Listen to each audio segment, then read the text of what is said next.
Hi guys, Danny here, and welcome to my mod review of the mod Advanced Thaumaturgy by Lycaon X. Now, this is a fairly new mod, and it's still very much in development. At the moment, it's still in its alpha build, so there isn't a lot of items or machines added. However, with just the 607, it's still very useful, and it very much complements vanilla Thaumcraft. Now, the mod maker obviously has plans to add a lot more items. If you just read through the forum posts, just look at his ideas, you'll be amazed by what he has planned. And if you have any ideas as well, you should definitely share it with him, because he has used people's ideas into the mod before. And even though it's still very early on in its development, I thought it was absolutely brilliant, so I had to share it with you guys. So yeah, let me get started with this. First we have the node modifier. Now the recipes and all the different information about all these different items can be found, already implemented inside of the Thaumaturgy. And the node modifier is here. And basically with the node modifier you can change the various aspects or the kind of node it is or whatever you want with the node modifier. And you can see the recipe here and the shape that you have to build the pedestals into to activate the machine. And if I right click on the machine, you can see the GUI. I can change the kind of node it is. I can make it bright, pure, hungry, sinister, tainted. I can even add aspects onto it, and I can even increase the strength of the aspects. So I have the setup here, and I'm going to be taking a random node, this one. I didn't add that node, that was already there, and I'm gonna encase it in glass, and then I'm going to put it inside of the machine. Now another thing that this mod adds, it's more of a function than an item, is the ability to hit the slab to activate the process. With normal Thaumcraft you'd have to hit the glass, but with this you can just do this, boom. And now I can just take this. And now I go over here, put it atop this node modifier like that. And you can see I have 15, 15, 15. I right click. I can remove the fading if I add deluxe, I think that is. Let's see. All I need is aurum and the kind of essence. So I have that, let me see. There you go. I'm going to be taking the air essence and some aurum. So let me just put that there. 1, 2, 3, 4. And let me put down the water jar. 1, 2, 3, 4, 5, 6, 7. Well, it's full nonetheless. And right click. And start. And there you go, you can see the process activating. And slowly being drained. And eventually the air aspect should be added inside of the node. Okay, here we go. 1. And now the items are being pulled in. This is sort of like the infusion crafting, and yet different. First one was absorbed. Second one was absorbed.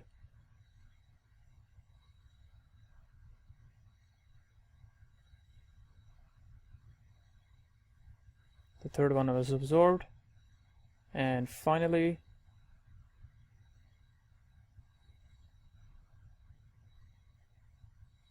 there you go. And you can see that the air aspect was added inside of the node as well. So I can just pick up the node, put it down, walk it with my wand, and there you go. I can see the air aspect inside of the node. So like I said, very handy. And that was only one of the functions. I just added an aspect. I could even, as you saw over there, I could have made it I still have this jar, so let me put that back. And I could even remove the fading, which is always annoying. There's always a small chance that will lower the strength of the node, and with this machine you can actually remove the fading, which makes it stronger again. So yeah, very handy, the node modifier. And next we have the Thaumic Fertilizer. If I open up my Thaumanomicon, here we can see that the Thaumic Fertilizer can use the aqua essentia to fertilize and to water an 8x8 area. You can also water saplings or just normal crops. So I have a little setup here,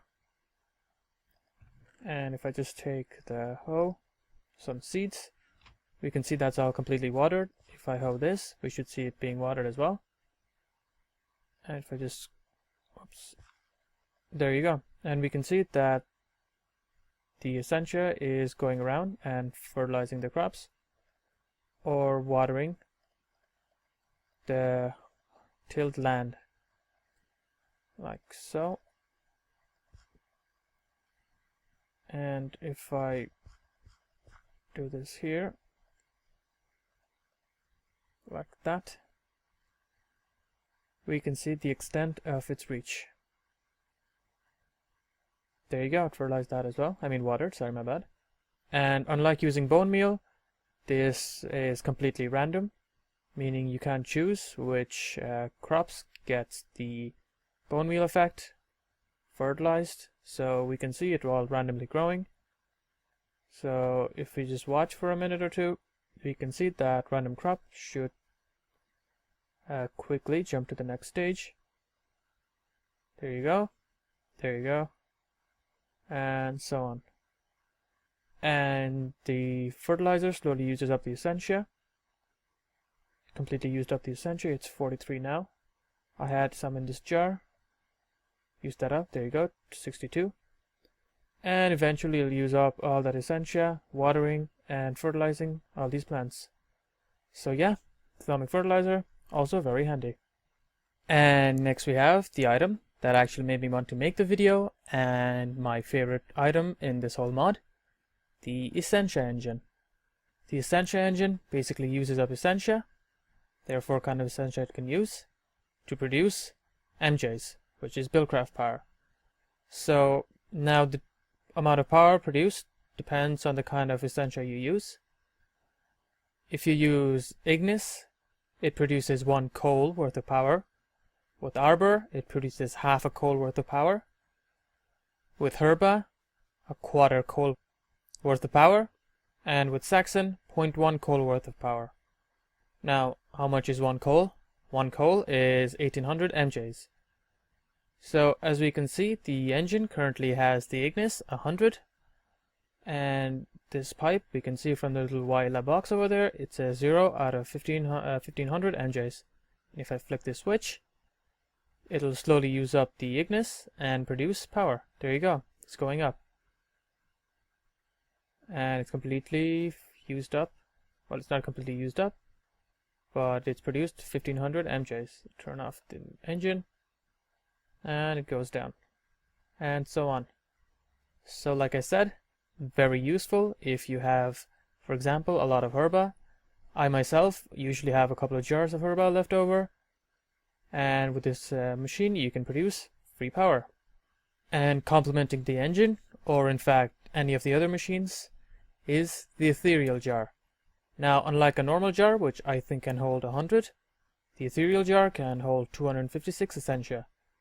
As you can see, I have 74 now, and I can fill it up all the way to 256. Well, 250 now, because I can't go any higher because this has 8 Ignis and I can't waste 2 Ignis, so it's only 250 now. But as you can see, very handy, because you can put in more essentia inside of the jar. And next we have another very handy item, the Flux Ventilator. Now, if you've ever, been working to create something and you accidentally create these flux goos, you should know that you can't actually get rid of it by placing blocks on top of it. Let me just get this glass. And there you go. I can't place glass on it, so I can't get rid of it.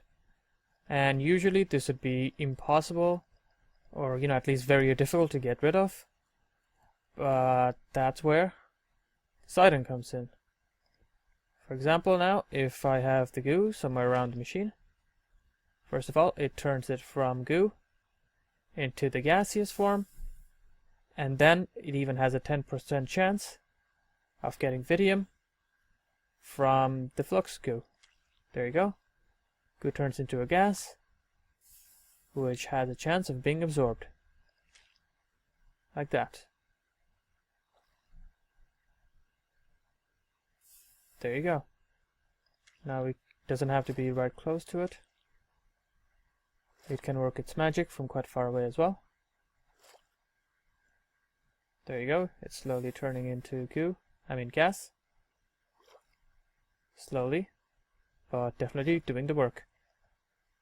And when it's low enough, I can just put blocks on it.